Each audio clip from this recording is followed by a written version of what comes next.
Well, greetings there, blade lovers. This old sword is back with you, and I have a new brand on the table.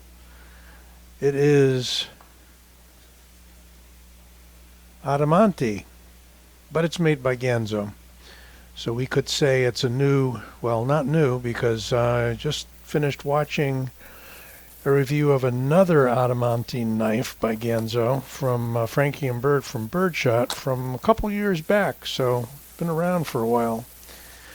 This one comes from White Mountain Knives and is a mere $61. It is in D2, and it's got a backstory to it, so if you bear with me, a few neat things in the box. Here is a Ganzo bag. And it came with some info. And a cool little sticker. So they're trying to promote this new line, relatively new line, called Adamanti. I believe we've all heard of Ganzo before. I've got a bunch of Ganzo knives, probably amongst the first ones I was purchasing 3 years ago or so in my modern era. So the designer of this knife is this guy. Brutalica, he goes by. This is Alexei Brutalica Ponomarev. And he's a knife enthusiast, designer, and influencer in the Russian knives community. Brutalica Knives media project is well known in Russia and abroad since 2012. Use the hashtag Brutalica in YouTube and Instagram for details. This knife is called the Samson, dedicated to the famous Russian master Samsonov, who produced his famous bear knives for the Russian Royal Hunting Society in the 1870s. I thought that was all pretty cool. So here we have the Samson by Adamanti Knives, produced by Ganzo. So it's a Ganzo knife, really. It is a really neat dagger design with a partially ground, top edge.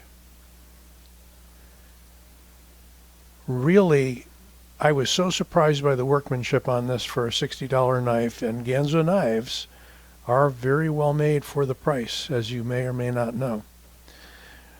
We have kind of a crisscross miniature grenade pattern, like a file work.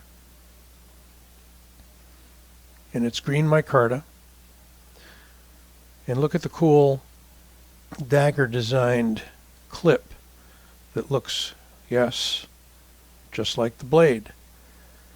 Unfortunately, it rides on this pretty rough surface that's been cut into the G10, and I've had some difficulty sliding it in and out of the pocket.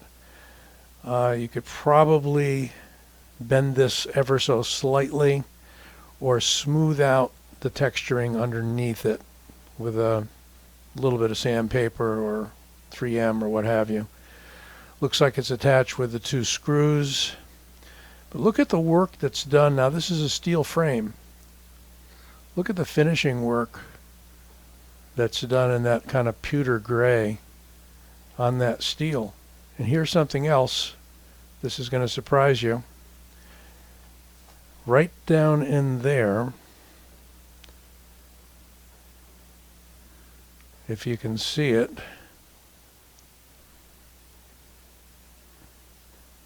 is a hardened steel insert on a steel lock bar or a steel liner. So it's not a titanium frame. I don't know if there's a real need to put a hardened steel insert, but there's one there. And the action is falls shut. It's crazy. Now you got these double Killians From sword terminology, these are killians, a guard. They are part of the blade. One of them acts like a flipper and has an amazing action. I mean, the D10 is nicely tuned. Let's see. Can't fail it. Can't flail it. Flail it? Fail it. I'm losing my speech. Sorry, folks. Might have to end early if I'm losing my speech. Not yet, anyway. Here's the other thing. That one, when it's in the pocket, allows you to wave it out beautifully. So this easily catches on your pants pocket and flips the knife out. Now, yeah, you can roll it out using that killian. You can flip it using that one. Kind of a neat setup. And again, I am very impressed by the workmanship on this $60 knife. Now, if you use the discount code Old Sword, you can knock 10% off at White Mountain and get you down closer to $50. There's a hidden lanyard pin. And it is not a light knife. We're going to find that out in a moment. With a steel backspacer, pretty thick one at that, steel liners, and yet weight relieved, we are still going to end up with a fairly substantial weight. And as I said, we'll show you that in a moment. Let's take a look at that weight relieving. There you can see that indeed it is weight relieved on both sides. But I am very impressed by the action, both opening and closing. Very solid knife. A lot of you guys are going to have to get over the fact that yes, it's D2. That kept the cost down. But let's assume it's well hardened and will hold an edge and is tough, like most D2. So why don't we grab some measurements on this bad boy. Assuming it's a bad boy because it was designed by Brutalica. Is that a takeoff on Metallica? Maybe it is. So we've got 8 and 4/8 overall length. And interestingly enough, we've got 3 3/4 inch blades. We got a lot of blade for handle, considering that most, generally I'm seeing 3 3/4 inch blades coming in 8.5 inch or better handles. So that's pretty cool. And we got a pretty fat handle, 0.60. But it's nicely contoured and rounded.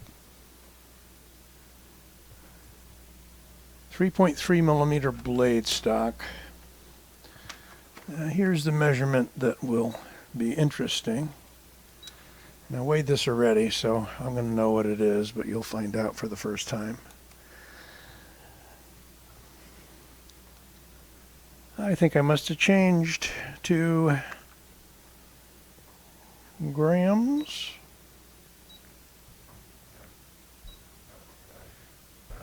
Are we back to ounces? I can't read it.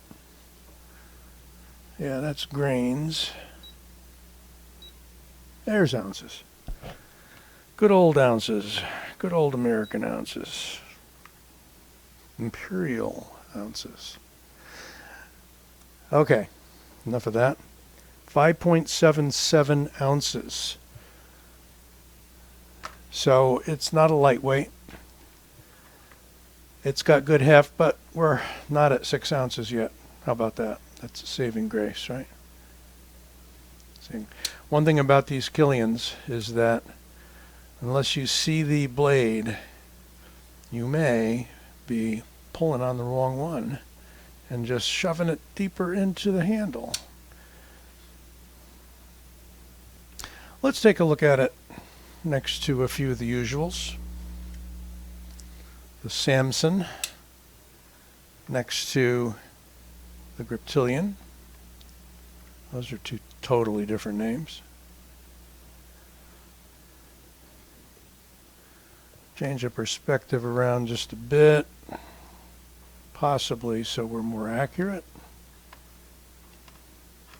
I got way too much texture on the background to keep things from sliding around. So yeah, it's about ½ inch longer at least than the Grippy.